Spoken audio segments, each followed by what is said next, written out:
Olá, turma! Tudo bem com vocês? Hoje é sextou, né? Para vocês aí, acho que sextou, mas temos aula aqui no Cefip, né? Aula de nutrição e dietética. E para a aula de hoje, como eu disse até em sala de aula com vocês, iremos, né, finalizar os conteúdos de dieta integral, certo? Então, iremos finalizar os conteúdos de dieta integral, mas hoje falaremos de um conteúdo diferente, né? Iremos falar ainda de dieta terapia, só que em vez de dieta, né, integral, iremos falar de dieta parenteral, certo? Mas antes de mais nada, necessitamos relembrar alguns conceitos importantes, certo? O primeiro deles, né, aí quem acabou de sair da escola vai até estar lembrando um pouquinho melhor, mas quem já tem um tempinho, talvez ainda tenha um pouquinho de dificuldade. Mas quais são os conceitos importantes para a gente entender sobre a terapia nutricional enteral ou parenteral? A primeira delas é a osmolaridade, tá? A osmolaridade ela vai refletir o número de miliosmol por litro de solução. A osmolalidade vai refletir o número de miliosmol por quilo de água. E ambos vão refletir a quantidade de partículas osmoticamente ativas na solução. Gervano, não entendi nada. Vou explicar para vocês. A osmolaridade e a osmolalidade, basicamente, ele conta as partículas que possui dentro da água, certo? De forma geral, tá? Então, quem lembra lá de química de soluto e solvente? É na mesma ideia. Na mesma ideia, não. É a mesma, né? É um dos conceitos complementares. Para quem não está entendendo muito bem o que eu estou falando, a osmolaridade é a osmolaridade. Imaginem que vocês têm um suco, né, de pacotinho, por exemplo, e a água que é onde você vai fazer aquele refresco. Quando você junta o suco de pacote com a água, você forma uma solução. O pacote, né, o pozinho, basicamente é o soluto e a água é o nosso solvente, tá? Então, osmolaridade, ela vai medir esse tipo de concentração. Então, pode ser, se você coloca muito refresco dentro de pouca água, né, da quantidade de água, ele fica numa concentração. Agora, se você coloca só um pouquinho, a concentração muda totalmente, né? Um fica um suco mais forte, o outro fica um suco mais fraco. Então, é nesse sentido que é importante vocês entenderem esse conceito, porque a gente vai trabalhar um pouquinho sobre isso na terapia parenteral, tá? A terapia parenteral, a diferença dela é que a gente trabalha com concentrações, tá? E aí é importante também a gente lembrar, né, que o nosso estômago, fica um pouquinho errado ali, mas o nosso estômago ele tolera osmolalidades elevadas, tá? O que não acontece para porções distais do TGI. O que quer dizer isso? Se for soluções, né, se for concentrações mais fortes, mais concentradas, o nosso estômago aguenta, né? Porque ele está acostumado. É onde, por exemplo, vai receber a primeira porção do nosso sistema digestório que vai receber o alimento. Quando a gente fala de intestino, a gente fala de intestino grosso, são locais mais sensíveis, né? Porque são locais que já vão receber os nutrientes bem quebradinhos. E aí, nesses locais, é somente para absorção. Então, não tem como colocar, por exemplo, dentro da dieta interal, por exemplo, da dieta de sonda, pegar uma feijoada e botar lá dentro do potinho para poder absorver. Não tem como, porque lá já se tem o processo que, né, já aconteceu no estômago. Então, tem que se receber uma dieta que seja mais quebradinha, mais fácil de ser absorvida. É tanto que quando se faz dieta integral artesanal, a gente bate no liquidificador, né? Bate tudo no liquidificador, colocou bem com a peneira bem fininha e aí sim a gente oferta. Da mesma forma acontece, né? A gente necessita fazer esse tipo de procedimento porque cada parte do nosso sistema digestório, ele aceita de uma forma. E os nutrientes que mais afetam a osmolaridade, né, que é a parte da concentração, são os próprios carboidratos simples, tá?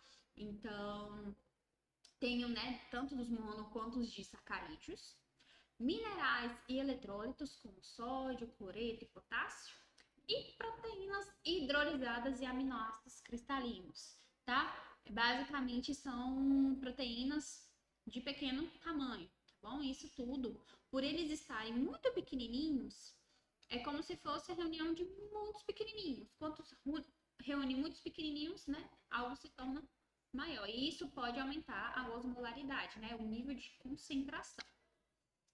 E aí, quanto mais o componente for hidrolisado, né? Quanto mais for pequenininho os nutrientes, né?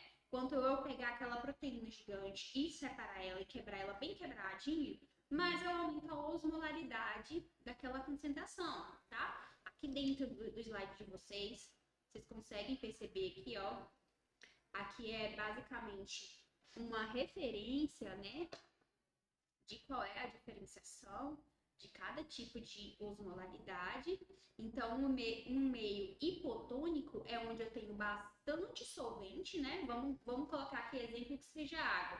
Tenho bastante solvente e pouco soluto. Então, eu coloquei poucos nutrientes dentro dele. O isotônico é onde eu tenho harmonia. É onde eu tenho a mesma quantidade de solvente, é a mesma quantidade de soluto. Uma solução levemente hipertônica, eu tenho uma fórmula integral que ela é um pouquinho mais fortezinha, né? Eu botei um pouco mais para ficar um pouquinho mais concentrada. O meio hipertônico é quando eu tenho bastante nutrientes e pouco solvente, né, misturado nela. E acentuadamente hipertônica é quando eu tenho muito soluto misturado em pouco solvente, certo? Eu trouxe essa imagem para poder exemplificar melhor o que eu tanto falo, né? De soluto, de solvente, enfim. Vamos lá entender quem é soluto, quem é solvente, para vocês entenderem, né, o que é a concentração de cada coisa. Aqui, ó, vocês estão vendo aqui, ó, o que está de azul é o meu solvente, tá? E as bolinhas são o meu soluto. Então, se vocês quiserem imaginar, por exemplo, algo que seja bem parecido, pode ser o exemplo que eu dei do refresco em pó dentro da água, pode ser a água e o sal, né? Então, a água e o sal, a depender do momento, tanto que você dissolve o sal dentro da água, vai chegar um momento em que o sal vai começar a ficar lá embaixo, né? Ele vai começar a se acumular. Então, isso aí é um meio que já ficou hipertônico. É um meio em que a água ela não consegue mais se misturar no sal. Da mesma forma, se a gente botar um pouquinho, não vai fazer diferença nenhuma. Eu tenho tanta água que esse salzinho, ó, não faz diferença nenhuma dentro da solução. Os dois juntos, eles são umas soluções, tá? A junção do soluto com solvente, eu formo um casal chamado solução. E aí, gente, uma solução hipotônica é quando eu tenho bastante solvente, tá vendo a diferença aqui, ó? Bastante solvente e pouco soluto. Já uma solução hipertônica é quando eu tenho muito soluto e pouco solvente, né? Já chegar até mesmo a meios que às vezes a gente tem tanto soluto que esse soluto nem mistura com solvente, certo? Ah, Giovana, mas você tá falando disso, isso são coisas que nem tem nada a ver com o ser humaninho. Tem sim. Por quê? O nosso organismo, ele também trabalha com concentrações, tá? Então, aqui, por exemplo, isso que vocês estão vendo no slide são representações das células sanguíneas, tá? Isso aqui são as nossas células sanguíneas, tá bom? Um meio em que tudo está tranquilo, tudo está, né, favorável dentro do corpo, é o meio em que eu tenho o isotônico, né? Então, é um meio em que a mesma quantidade de soluto solvente que eu tenho do lado de fora é a mesma quantidade de soluto solvente que eu tenho do lado de dentro, certo? Só que, se eu tenho um meio hipertônico, eu tenho bastante soluto aqui do lado de fora. Mas como que você sabe, Germana? Esse aqui tá escrito H2O, que você disse que é o solvente. Basicamente, quando se tem bastante soluto aqui do lado de fora, a água ela tende a ir atrás do soluto, né? Então ela vai pro lado de fora e vai deixar a minha célula murchinha. Agora, se eu tenho um meio hipotônico, se por acaso eu tiver pouco soluto aqui do lado de fora e tiver bastante soluto aqui do lado de dentro, imaginem vocês, a água vai atrás de onde tiver bastante soluto. Então, ela vai começar a entrar na célula, né? E acabar estourando a célula. Então, não é legal nem que esteja excessiva e nem que esteja, né, excessiva ou que esteja baixa. É legal que esteja o meio. Então, um pouquinho de água para dentro e um pouquinho de água para fora, certo? Da mesma forma que dentro do nosso organismo não é interessante quando a gente tem acúmulo de água, mas também não é interessante quando a gente fica desidratado. Então, nessa mesma linha de raciocínio que vocês têm que entender, né? A gente tem que ter um meio isotônico, a mesma quantidade de soluto com a mesma quantidade de solvente. Beleza. Vocês vão entender depois onde entra isso aqui tudo, tá? Porque a osmolaridade é a concentração. Lembra lá que eu falei para vocês? Concentração. Então, o meu estômago aceita concentrações maiores, certo? Aqui, ó, esses meios aqui maiores. Já o meu intestino não aceita esses meios tão grandes, né? Tão fortes. Ele aceita meios menores, tá? E aí a gente entra no nosso assunto, né? O nosso assunto, terapia nutricional parenteral, certo? A terapia nutricional parenteral, nada mais, nada menos, né? É a administração de dieta por outra via que não seja o trato gastrointestinal. Lembra que eu falei com vocês na dieta enteral que se o trato gastrointestinal não estiver funcionante, a gente não pode trabalhar com enteral? A alternativa que a gente tem é, né, por via das veias, tá? Então, terapia nutricional parenteral é por via de veias, tá? A via endovenosa é a mais utilizada, é via endovenosa, via de veia, venosa de veia, tá? Não confundem com artéria, artéria é outra coisa, vocês vão ver aí no sistema circulatório. E, né, o objetivo da terapia nutricional parenteral é o fornecimento de nutrientes diretamente na corrente sanguínea, né, através das veias. Utiliza o trato gastrointestinal, não utiliza o trato gastrointestinal, né, então é essa alternativa quando não se tem.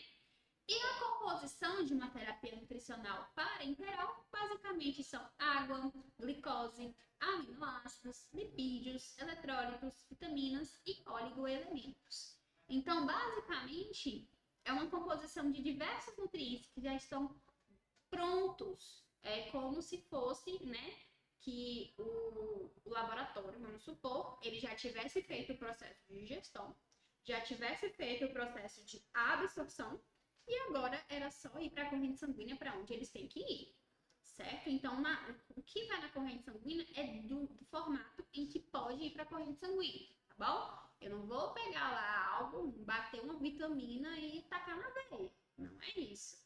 É algo em que a vitamina, por exemplo, ela tem proteína. Então, essa proteína, para ela ir para a corrente sanguínea, ela precisa virar aminoácido. Então, essa proteína ela vai ser quebrada, né? Como se fosse o processo de digestão, vai ser mais quebrada, né? No processo lá da absorção, até chegar do aminoácido que é, né? Que pode ser circulado dentro da corrente sanguínea. E aí, quando que é indicado, né? Esse tipo de procedimento para o paciente? Quando tem depressão das proteínas plasmáticas, certo? Então, a depressão, quando, ó, acontece a queda das proteínas plasmáticas, principalmente a albumina. Qual é a função dessas proteínas? Só relembrando lá da aula, né, da aula 1 ou 2. O que relembrando para vocês? A função basicamente é como se fosse um Uber dentro da corrente sanguínea. Então, as proteínas, né, elas vão ajudar a circular, né, os nutrientes de forma geral. Quando eu tenho uma depleção, uma queda nessa quantidade, o que acontece? Eu não tenho quem dá carona. Aí todo mundo fica no meio da rua, né? Então, é importante a gente fazer o quê? A reposição para que esses Ubers, né, comecem a aumentar a sua quantidade. Perda significativa ou incapacidade de manutenção do peso corpóreo, tá? Essa perda significativa pode ser por algum tipo de trauma. Vamos supor, queimadura, principalmente aquelas queimaduras de grande escala, né? E queimaduras também com grau super, né, elevado, porque não depende só da extensão, depende também da gravidade. Então, perda significativa, então, isso gera muito gasto calórico. Às vezes vai ter necessidade de trabalhar com parenteral, né? Porque pode estar dando dieta interal, só que o paciente não está ganhando peso.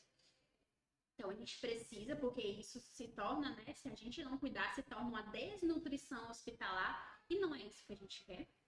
Traumas, seja qual ele for. Se for um trauma, por exemplo, que seja um trauma que seja relacionado à cabeça e pescoço. O paciente não consegue comer, ele não vai se alimentar, né? É na região, trato gastrointestinal, no tórax. Não tem como a gente colocar comida, sendo que o tórax está totalmente, né, desregulado, inflamado. Cirurgias, alguns tipos de cirurgias também exigem, né, esse tipo de situação. Algumas doenças cardíacas, renais e pulmonares também podem ser indicadas a terapia nutricional parenteral. Claro que tudo é por uma justificativa, tá? Só que eu estou colocando doenças que normalmente podem estar associadas. Pancreatite aguda ou crônica também está relacionada, tá?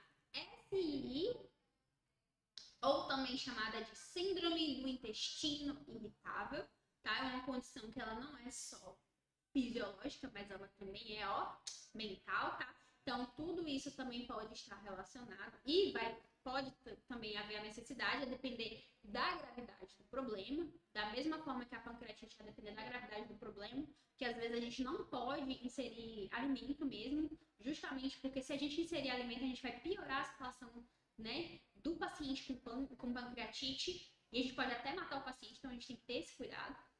Doenças intestinais inflamatórias, né? Então, se uma doença que está no intestino, que é o responsável por absorver os nutrientes, vocês acham que vai dar certo? Não vai. Então, a gente tem que fazer o quê? Pular a via. Pulei a via, a próxima via depois do intestino é a corrente sanguínea. Então, segue lá todo o processo. Boca, esôfago, estômago, intestino grosso, né? E aí, daí, cada nutriente vai para o seu caminho, que vai tudo pela corrente sanguínea. Se o intestino está prejudicado, não é, né? Não é legal a gente utilizar esse tipo de via. Então, transplantes de órgãos também às vezes é necessário, né? Então, vai depender muito da indicação. Fístulas intestinais, quando acaba, né, unindo uma alça com a outra, pode ter acontecido aí, dando uma via errada. Então, dando problemas. Distúrbios neurológicos, né? Então, o paciente não fala, o paciente não come, o paciente está no estágio vegetativo, não tem condições de entregar terapia, nutrição nem enteral. Por quê? Porque às vezes nem o estômago está funcionando, nem o intestino está funcionando, por conta do distúrbio neurológico. Então, não posso. Alguns tipos de câncer, né? Principalmente cânceres que vão atingir o sistema digestório, né? O sistema gastrointestinal de forma geral. Queimados também, eu até acho que eu dei exemplo mais cedo. Transtornos alimentares graves, né? Então, se chegou a um momento que tá complicadíssimo, a gente precisa reverter o processo, né? Então, é necessário, às vezes, AIDS, bebês prematuros também pode ser indicado, e pré-operatórias cirurgias intestinais de pacientes com desnutrição, certo? Então, todas essas aqui são exemplos de indicações para o paciente. Ah, Gervano, então, chegou lá um bebê prematuro, a gente sabe que vai botar parenteral. Não. Então, isso aí vai avaliar o caso e o que vocês precisam, né, saber o que é uma nutrição parenteral, certo?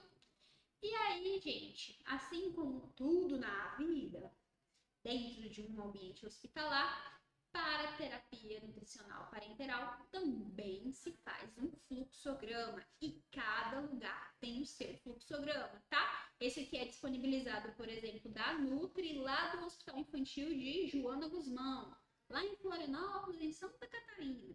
Ah, na Bahia vai ser do mesmo jeito? Nem sempre. ela pode usar o mesmo, ela pode usar outro. Então, assim, cada local ele possui uma forma de, né, ter as ordens, né? E não é você chegar e fazer do seu jeito, mas sim tudo que é indicado ali dentro de um ambiente hospitalar, ele é padronizado. Então vamos lá. Dentro, né, a partir de uma internação hospitalar, se esse paciente entra com desnutrição, a gente tem que se perguntar se o TGI dele está sendo, né, pode ser utilizado, né? Sei lá, vai que ele sofreu um acidente bem no intestino, não tem como utilizar o intestino. Então, se não tiver como, é parenteral. Se tiver como utilizar, é nutrição enteral, tá, gente? Se tolerou, continua. Se não tolerou, é parenteral. Por que, Gervana, que a gente utiliza parenteral em último caso? Gente, é um perigo. Imagine, vocês estão tendo acesso à região, né? A última região que não tem barreira nenhuma. Então, você não tem a saliva ali com todos os micro-organismos para barreira. Você não tem um esôfago para poder fazer barreira. Você não tem um estômago que tem um suco gástrico para fazer barreira. Você não tem um intestino que tem lá a flora não, a microbiota intestinal para fazer barreira. Então, você está jogando tudo na corrente sanguínea, é um risco enorme de infecção. Então, no último caso, a gente indica, né, a parenteral. Agora, se esse paciente não tem desnutrição, né, é necessário fazer uma dieta oral normal mesmo, sem, né, supervisionada, tá? Isso, claro, se o intestino, tudo estiver funcionando. Se a dieta atender às necessidades nutricionais, né? Lembra que eu falei interal até 60%? Se atender até 60%, a gente continua com oral. Se não atender, a gente parte para a enteral, tá? Agora, se atende, a gente continua. Continua com a dieta oral. O que é a dieta oral? As dietas hospitalares, que a gente trabalhou com consistência. Dieta geral, pastosa, branda, né? Então, todos esses tipos de dietas hospitalares de forma geral, conforme a consistência. Certo? Então, continuar, reavaliar periodicamente, né? Se caso, né, não começar a atender, é só partir para a enteral, tá? E a gente só parte para a parenteral, ó, quando o meu trato gastrointestinal não funciona, tá? Não funciona de jeito nenhum. E aí, gente, a parenteral, ela não precisa ser só ela e somente ela, não, tá? Tem como a gente fazer mesclagens. Então, a nutrição parenteral tem como a gente fazer ela parcial, que é onde a gente complementa a alimentação interal com a oral, tá?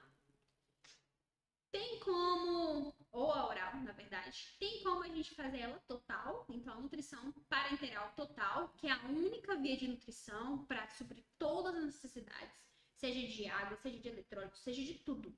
Tudo por via de parenteral, que é tudo pela veia. E tem a individualizada ou padronizada conforme o caso clínico. Então, é um tratamento ou um curto período ou só mesmo uma infusão uma vez. Então, aí vai de cada caso. Mas é só da mesma forma que for ou ela parcialmente ou ela totalmente, é só indicado, né, em último caso, justamente pelo seu risco. Mas aí, Gervana, o que é essa nutrição parenteral? Beleza, falamos que existem dois tipos, né? A parenteral parcial e a parenteral total. Então, eu posso ter uma nutrição parenteral pela metade e complementar com outro tipo de nutrição, seja ela integral ou também via oral, né? A gente não sabe o objetivo. Ou a gente pode, né, ter a nutrição parenteral total. Mas, além disso, a gente trabalha também com vias de administração. Assim como na enteral a gente tem nasogástrica, osogástrica, gastrostomia, jejunostomia, dentro da nutrição parenteral temos as vias de administração, tá? E basicamente são duas vias. A primeira delas é o catéter venoso central, tá? Catéter venoso central, CVC. E a segunda é o catéter venoso periférico, né? Então, a gente tem dois tipos. Aqui vocês conseguem ver no bonequinho, ó, o venoso central. Ele é uma via exclusiva aqui, ó. Ele, ó, pode aceitar osmolaridade maior que 700 milosmol. Então, ele aceita soluções concentradas, né? Se é maior que 700, ele aceita soluções concentradas. E a minha via de administração periférica, né? Ela só aceita a osmolaridade até 900 milhosmol. Então, até 900 milosmol. Então, eu não posso passar de 900. Aqui eu posso ir de 700, 800, 900, 1000, 1800. Enfim, a de venoso central a gente pode colocar mais. E a de venoso periférico a gente coloca menos, certo?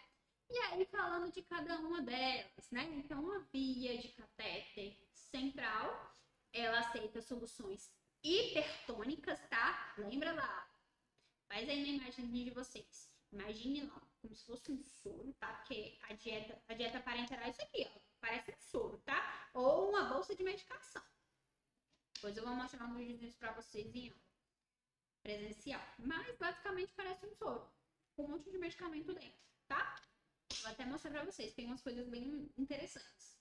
Então ela, né, é feita a partir de um catéter, tá? É colocado um catéter nela. E aí o catéter ele vai incubar aqui, ó. Às vezes vai pegar um pouquinho aqui, ó, da jugular, mas ela vai encaixar na veia cava superior aqui, ó, do paciente, tá? E desembocar, tá vendo aqui, ó, tá right artery of heart, mas aqui se chama átrio direito do coração, tá?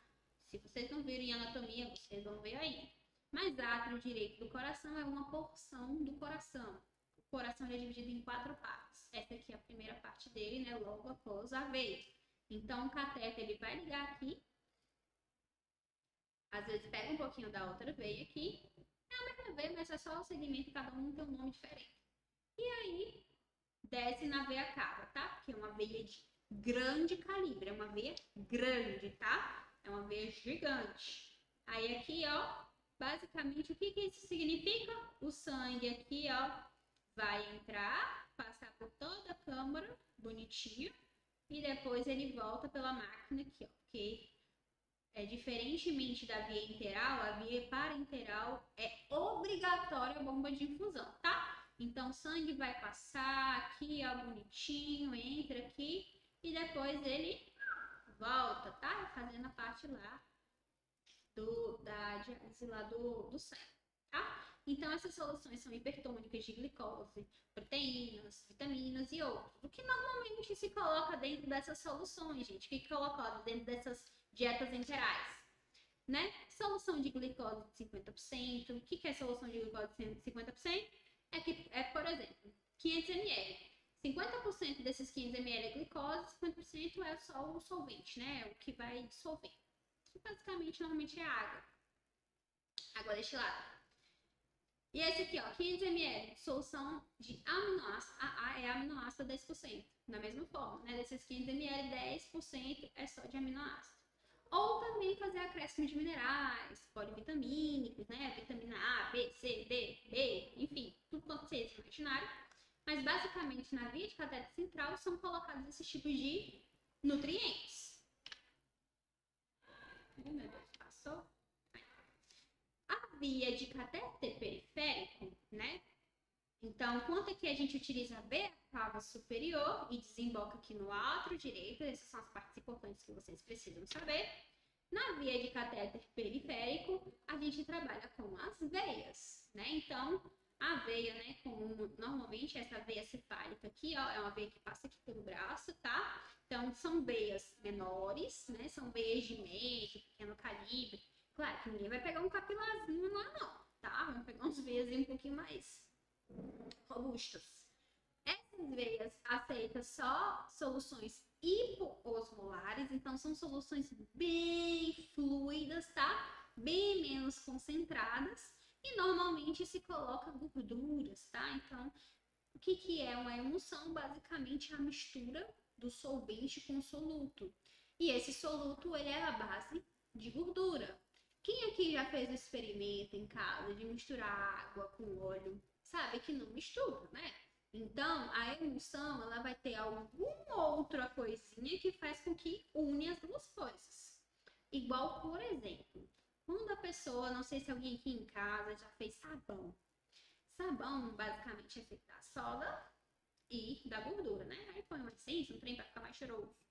Enfim, a soda, ela vai ser como se fosse um solvente ali para poder fazer com que a gordura ela se misture com a água também, que a gordura ela não vem 100%, ela vem com um pouco também de componente de água, para ver que ela se mistura, né? Maionese, quem já fez maionese, pega a proteína do ovo, né? Que normalmente pega o ovo de forma geral e o óleo. Então, vai se fazendo a emulsificação até que se une as duas coisas. Inclusive, tem que ter cuidado, senão acaba, né? Acaba não misturando e acaba desandando a receita inteira da maionese.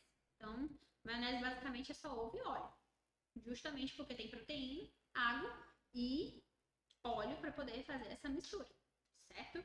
Então, dentro do cardápio periférico, a gente normalmente coloca coisas que são à base de gordura, né? Então, aqui, por exemplo, a emulsão de 10%, como eu expliquei para vocês, em 500 ml, 10% é só da emulsão, tá? Então, não tem como eu botar gordura lá direto, não. Ela tem que ficar já misturada para ela poder se diluir na corrente sanguínea, porque a corrente sanguínea tem muita água, né? A gente sabe que todo o nosso corpo é feito de água.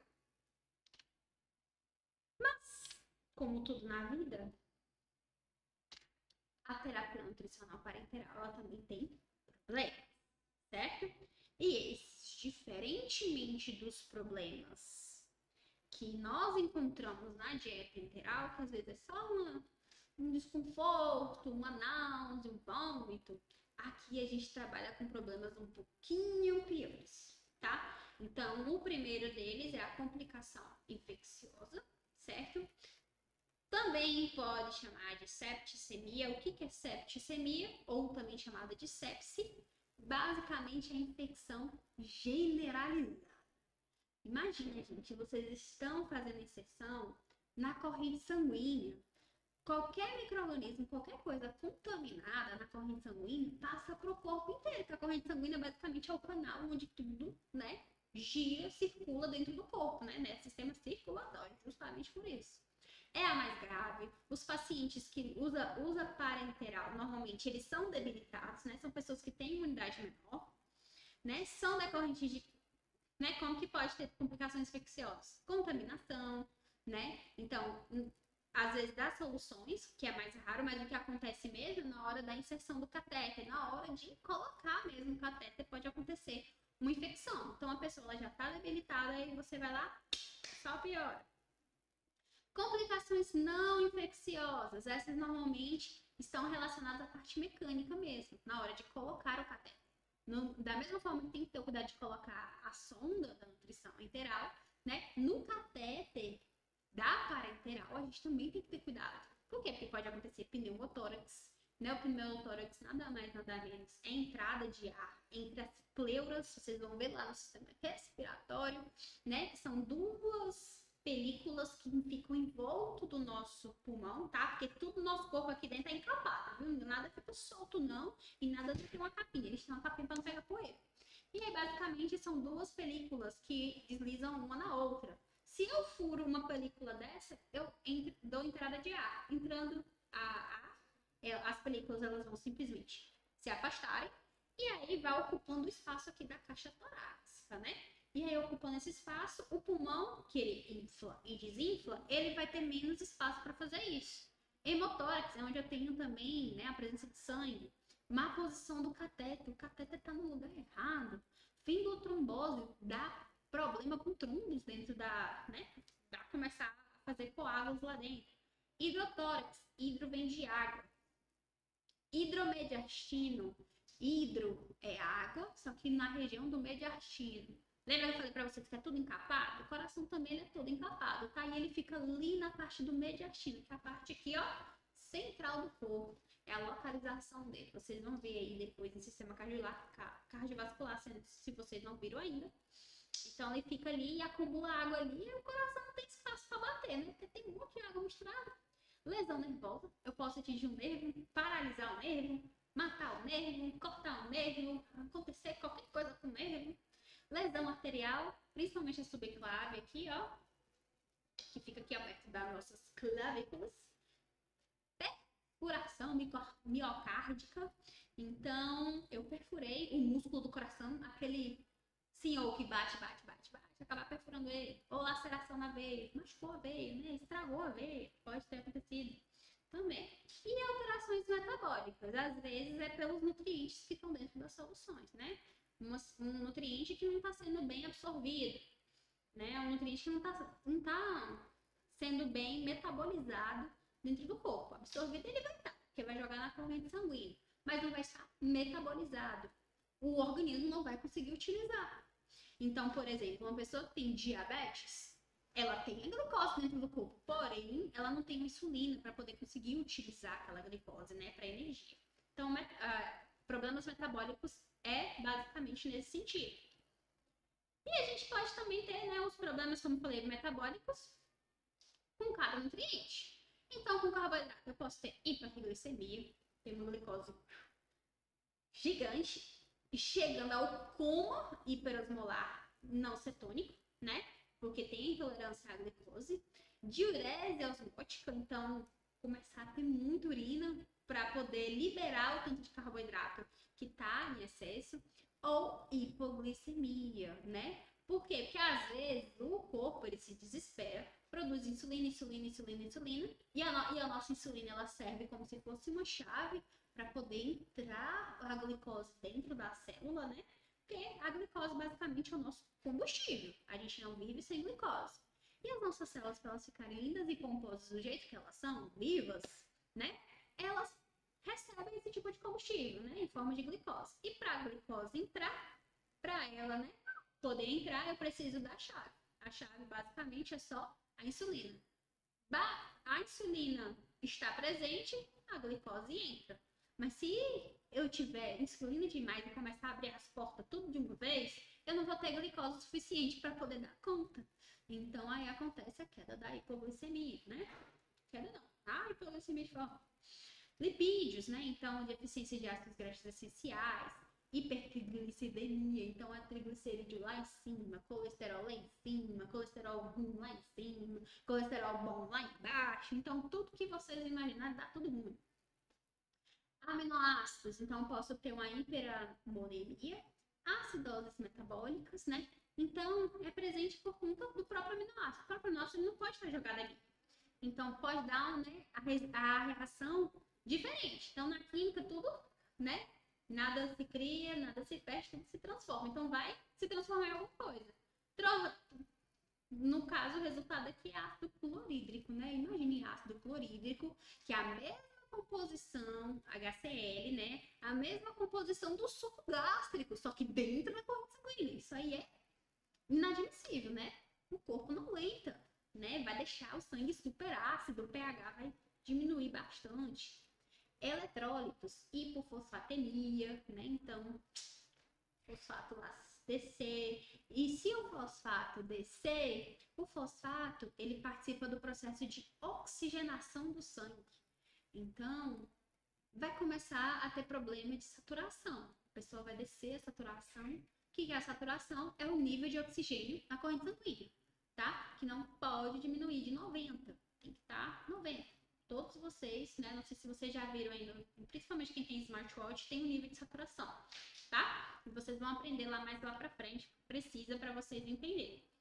Vitaminas, né? Então, hipervitaminose, a vitamina A e a vitamina D, elas são terríveis. Por quê? Porque se elas tiverem excesso, elas são tóxicas.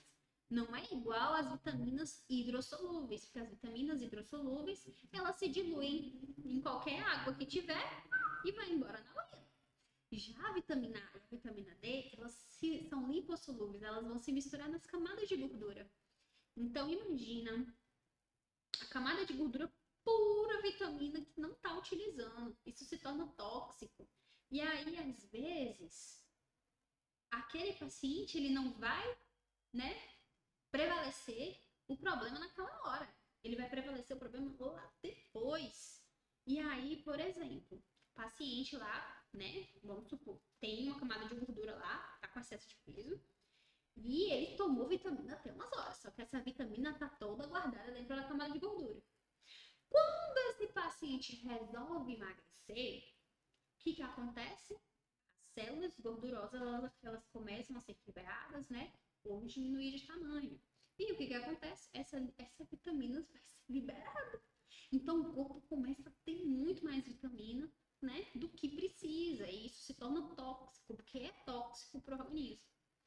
os oligoelementos, né? Principalmente, né, deficiência de alguns minerais. E aí, por conta do excesso de oferta hídrica. Então, a pessoa, ela fica totalmente retida, porque não tem mineral para poder, né, organizar o processo lá e rim que aguente. Aqui, gente, é só um exemplo para vocês entenderem, tá? Como a gente tem um protocolo para saber se a gente entrega terapia nutricional e parenteral, né? Seja enteral, parenteral, enfim, tudo quanto é jeito. A gente também tem protocolos para terapia interal, tá? Então, aqui, ó, por exemplo, é a monitorização de todos os exames diariamente, tá? Normalmente é diariamente feito esses exames para ver se a parenteral ela está sendo boa ou não, tá? Para ver se meu paciente ele está estável ou para ver se meu paciente ele está no estado crítico. Se ele estiver no estado crítico, aí é uma avaliação diferente. Se ele estiver no estado estável, é uma outra avaliação. Tá vendo? Tem coisas que são semanais, tem coisas que são diárias. Para paciente crítico, a gente verifica, por exemplo, aqui, ó, sódio, potássio, cloro, CO2 e ureia creatinina diariamente. Então, são coisas que têm que ser realizadas diariamente. Mas por que, Gervana? Porque é uma forma de entender se a parenteral ela tá dando certo ou não para aquele paciente, tá? Porque é tudo na corrente sanguínea, gente. Então, a avaliação é na corrente sanguínea, não tem o que fazer. Se você tá jogando na corrente sanguínea, a forma de avaliar é na corrente sanguínea. Então, aí é necessário esses tipos de protocolos. E aí vocês falam, né? Gente, o que a enfermagem faz nesse meio, né? O que a enfermagem mexe? Inclusive, vocês ficam assim, meu Deus do céu, nunca eu quero fazer terapia nutricional parenteral. Eu não quero mexer com esse tipo de coisa, não quero veia, não quero essas coisas pra mim, pra vida, não. Primeiro, eu quero que vocês relaxem e fiquem tranquilos, tá? Muitas das atividades que se faz em colocar catéter, em administrar ali, né, no processo, são atividades privativas do médico lá naquele processo, tá? Então, não fiquem, né, preocupados nesse processo. Então, ali é só mesmo de enfermagem para frente que tem esses detalhes um pouco mais críticos, né? Porque são pacientes críticos, normalmente vão ser pacientes de UTI, tá? Muito difícil de ser um paciente tranquilo lá, porque precisa normalmente, né, algo que seja, né, em último caso. Mas os cuidados da enfermagem é ter higiene rigorosa na manipulação e na administração. Porque como a gente está mexendo com corrente sanguínea, qualquer contaminação, qualquer coisinha contamina. Um espirro, uma fala no lugar errado, né? Sem máscara. Então vocês vão ver em biossegurança que até a forma de botar a luva contamina. Verificar aspecto da solução e validade, tá? É importante, né? Se é da mesma forma que a enteral, a gente tem que ver se parece mesmo a dieta interal, no parenteral também, tá? Então, não tem que ter nada. Inclusive, é só basicamente uma bolsa de água que não tem nada. Validade, porque ela também tem prazo de validade. Monitorações vitais, pressão, saturação, né? Então, todos os sinais vitais, se eu não me engano, são glicemia, então a parte da glicemia também, e débito urinário. Se tá urinando muito, se tá urinando nada, tá? Observar sinais de infecção, flebite de forma geral, e controlar a infusão com bomba de infusão. Controlar a infusão com bomba de infusão conforme a prescrição, certo? Então, tudo isso é manipulado também na bomba de infusão, tá? Isso aí é necessário mesmo nesses casos, não tem como fazer na mão. E aí, o que é preciso fazer? Né? Pesar o paciente, né? A terapia pelo menos uma vez na semana, higienizar as mãos sempre antes e após a nutrição parenteral, utilizar luvas, máscaras cirúrgicas, técnicas assépticas para proteger essa instalação. A instalação deve ser somente realizada pelo enfermeiro, tá? Então, instalação somente realizada pelo enfermeiro. É preciso fazer programações, e claro que as programações, né, vocês podem estar incluídos. Então, solicitar a bolsa à farmácia 2 horas antes do horário da instalação, para que seja retirada da geladeira, né, e permaneça em ambiente, temperatura ambiente. Então, vocês até viram, eu até dei um spoiler, né? Na nutrição interal, quem faz são as cozinheiras, né, as copeiras ali no processo e tudo mais. Na nutrição parenteral, quem faz a dieta são basicamente os farmacêuticos. Por quê? Os farmacêuticos, eles têm a habilidade, né, a sua atividade privativa ali, de saber cada componente e fazer a misturinha, né? Não é à toa que existem os manipulados, os medicamentos de forma geral, são o pessoal da farmácia que faz, tá? Então, eles fazem isso, né, de forma laboratorial lá, conforme a necessidade. Então, assim, precisa de tanto de proteína, tanto de carboidrato, tanto de não sei o quê. Eles vão montar isso direitinho e botar dentro daquela solução, tá? Conferir a integridade da embalagem, homogeneidade, presença de partículas, precipitações, alteração de cor, tudo antes, tá? É importante para a gente garantir que aquela dieta esteja ok para passar para eles. E ter as conferências. Identificação da bolsa e do paciente, para saber se é de seu Joaquim ou se é de Dona Maria. Composição, osmolaridade, se está de acordo com o prontuário. Via de acesso, está de acordo com o prontuário. Né? Volume total e velocidade da infusão, para vocês conseguirem anotar na bomba de infusão. E na área de materno infantil, sempre pesquisar, sempre, né? Confirmar essa prescrição parenteral infantil individualizada, tá? Então é importante porque a gente trata com um serzinho um pouquinho menor. Então a gente tem que ter um cuidado ainda maior com esse público. Não adicionar qualquer substância, tá? Do jeito que vê, do jeito que vai administrar. Se tiver tudo ok, é claro. Manter a bolsa sempre em volta de capa para a proteção da luz. Por quê? Porque eu tenho vários nutrientes fotossensíveis. O que é isso, Giovana? São nutrientes que eles, né, oxidam ou eles se perdem quando se tem a presença de luz. Aí, gente, a nutrição, ela é infundida em bomba de infusão, de forma contínua, né? Então, 24 horas. A alteração da velocidade deve ser evitada e o volume, né, tem que ser controlado. É necessário utilizar equipo de bomba de infusão, sem filtro de partículas. E para pediatria, né, e neonatal, utilizar equipos fotossensíveis. Então, aquele equipo que eu mostrei para vocês, por exemplo, né, que a gente trabalhou em aula prática, ele, em vez de ser daquela corzinha azul, ele vai ser uma cor bem escura, justamente para que o líquido que passa, né, dentro do equipo, que ele vai ficar do lado de fora, né, que às vezes não vai cobrir, ele fica, né, escuro e não perca, né, os nutrientes no caminho. Então, tem que se trocar a bomba, né, juntamente com a bolsa a cada 24 horas, o equipo, né, a parte da... A bomba não, a bomba ela continua. A administração, né, da nutrição parenteral não é recomendada juntamente com o medicamento, tá? Só mesmo, em último caso, solicitar ajuda do farmacêutico. Porque o que acontece? Dentro dos medicamentos, eu tenho interações com nutrientes. Então, eu não posso fazer isso, porque às vezes eu posso ou fazer com que o medicamento perca seu efeito, ou fazer com que o nutriente não seja absorvido. Então, nessa guerra aí, é melhor a gente não fazer guerra, faz tudo separado. Manter a infusão, né, durante o procedimento de cirurgia, exame, o que tiver, só suspender com ordem. Se tá dando errado mesmo, normalmente ela fica, né, muito tempo.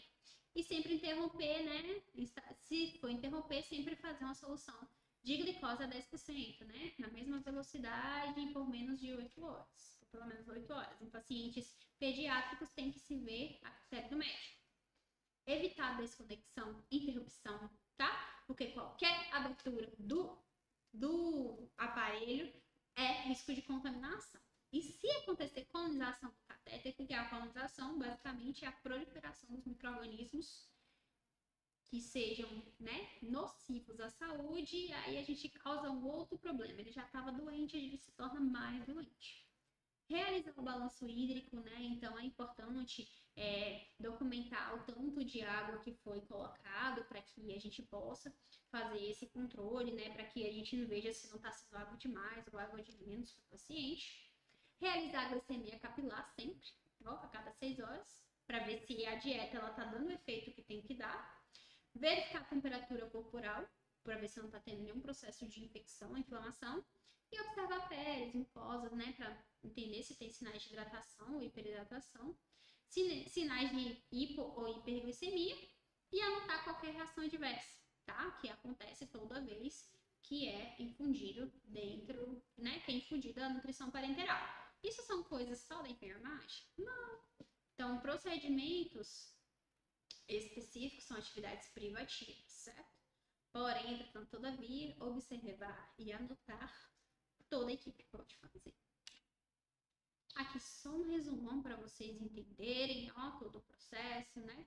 quais são as vias, via central, via periférica, né? Então, principais indicações, aqui tem várias indicações para vocês verem. A apresentação, tá vendo? Ó, parece mesmo uma bolsa de soro. Eu vou mostrar depois um videozinho bem legal para vocês. Então, tem que ter o nome, ó, paciente, leito, enfermaria, os valores nutricionais que foram prescritos, né? Então, o que é que foi colocado aqui dentro? Porque aqui a gente não dá para saber o que tem aqui dentro, não. É só, parece uma bolsa de água, uma bolsa de soro, uma bolsa de remédio. Então, é necessário verificar. Se for para colocar medicamento, que seja outro momento, outra bolsa, não tem como colocar juntamente com essa, justamente por conta das interações com nutrientes, né, medicamentosas. E aí, quem instala, ó, é instalado somente, tá instalado somente por um enfermeiro treinado, tá? Não é nem qualquer enfermeiro que tem coragem de colocar. Viu? Atribuição, não sendo atribuição dos técnicos de enfermagem, tá? Então, aqui vocês falam assim, ufa, menos um problema para mim. Validade, né? A validade normalmente é até 24 horas de cada bolsa. E via de acesso, via de catéter central e via de catéter periférico, tá? As duas vias. E cada via aceita uma concentração diferente. Via central aceita a concentração de 700 miliosmol para frente. E via periférica aceita a concentração até 900 milismol, tá? Então, são concentrações menores. A outra, né, de via de catéter central, na veia de grande calibre, né, de 700 para frente. Aqui eu fico, né, eu me despeço de vocês, tá bom? Tenham bons estudos e até mais.